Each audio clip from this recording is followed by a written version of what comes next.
Reinhold, zum Video Wer ist der Antichrist haben wir den folgenden Kommentar erhalten und ich darf dich da gerne um eine Antwort bitten. Da schreibt jemand, wer ist der Antichrist? Ganz einfach, der den Sohn leugnet. Und da ist an erster Stelle der Islam, gefolgt von der katholischen Kirche. Was sagst du dazu?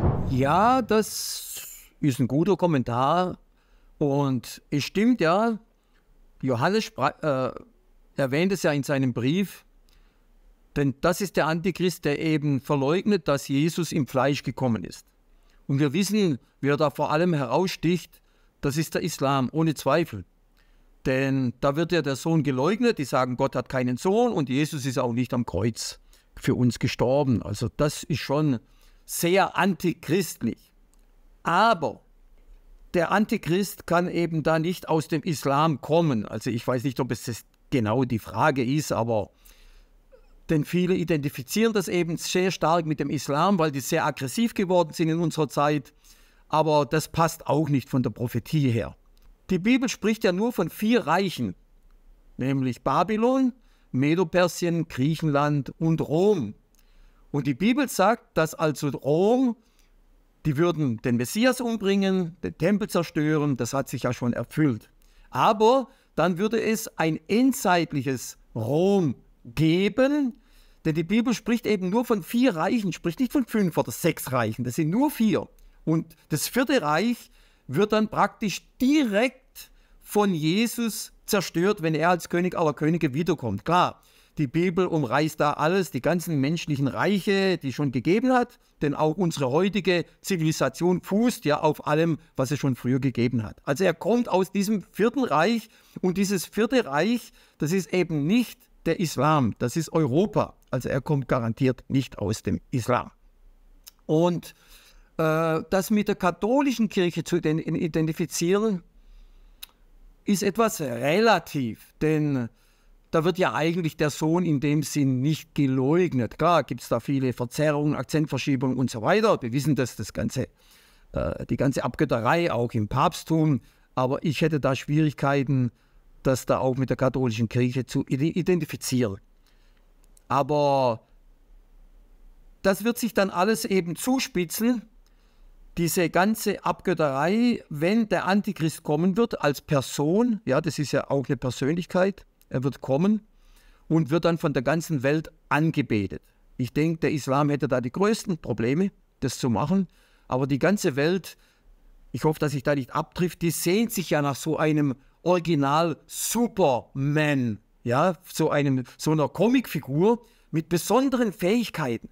Und er wird ja kommen und wird dann die ganzen Probleme lösen. Also von daher, ich denke, er kommt als charismatischer Politiker, also gar nicht so religiös am Anfang, als ganz erfolgreicher Politiker, der die Probleme der Welt lösen wird. Er wird ja Frieden und Sicherheit bringen, eine große Gefahr für Israel, denn sie erwarten ja das vom Messias. Und dann später kommt eben die schreckliche Katastrophe. Ich meine, Adolf Hitler ist da ein super Beispiel. Er hat ja gesagt, gebt mir 5 Jahre, ihr werdet Deutschland nicht wiedererkennen. Am Anfang super Erfolge, das muss man einfach sagen. Er hat ganz Deutschland aus der Inflation herausgeholt, hat das ganze deutsche Volk aktiviert, hat ihnen wieder neu ein Selbstbewusstsein gegeben nach der Niederlage vom Ersten Weltkrieg. Das sah fantastisch aus. Viele Leute waren regelrecht verliebt in Adolf Hitler, haben ihn praktisch schon fast angebetet. Und dann kam die schreckliche Katastrophe. Und das ist nur ein kleiner Schatten von dem, was der Antichrist bringen wird. Ja, das hast du, denke ich, klar beantwortet. Habe ich dich richtig verstanden, dass du sagen würdest oder dich festlegen würdest, dass der Antichrist aus Europa kommen muss? Ja, denn diese ganzen Figuren, wir als Christen haben da ein bisschen Probleme. Also die Bibel, die symbolisiert und beschreibt Weltreiche ja manchmal mit Figuren und mit Tieren. Ja, es ist ganz interessant. Also wir machen das heute kaum. Zwar, man spricht ein bisschen vom russischen Bär und so, aber ja, also da sieht jetzt Daniel, er sieht praktisch diese 10 Hörner. Ja, und diese Dinge werden in Offenbarung wieder aufgenommen. Und da wird auch dieses Reich beschrieben, ja, als Drachen mit diesen 10 Hörnern. Da gibt es noch verschiedene Köpfe und all diese Dinge. Und da kommt der Antichrist heraus. Und das ist eben dieses Vierte Reich. Das wird da wieder dargestellt. Daniel sieht es so und Johannes sieht es wieder so, die Fortsetzung.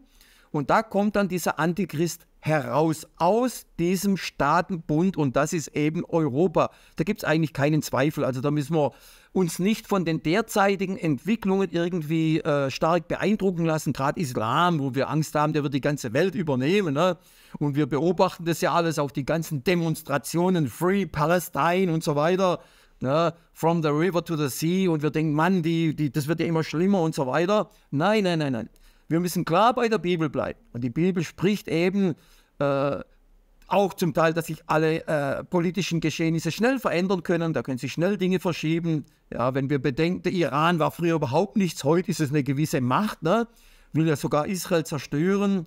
Oder Russland war früher auch fast nichts. Und wie die hochkamen nach dem Ersten Weltkrieg. Also wir merken, viele Dinge verschieben sich da. Deswegen müssen wir auch sehr vorsichtig sein in der Auslegung der biblischen Prophetie. Aber der Antichrist nach all diesen Angaben, er kommt aus Europa, ganz bestimmt. Gut, vielen Dank, Reinhold. Ja, und liebe Zuschauer, vielleicht haben Sie jetzt noch Fragen oder auch eine Meinung, die Sie hinterlassen möchten. Und dafür können Sie sehr gerne die Kommentarfunktion nutzen. Vielen Dank und bis zum nächsten Mal.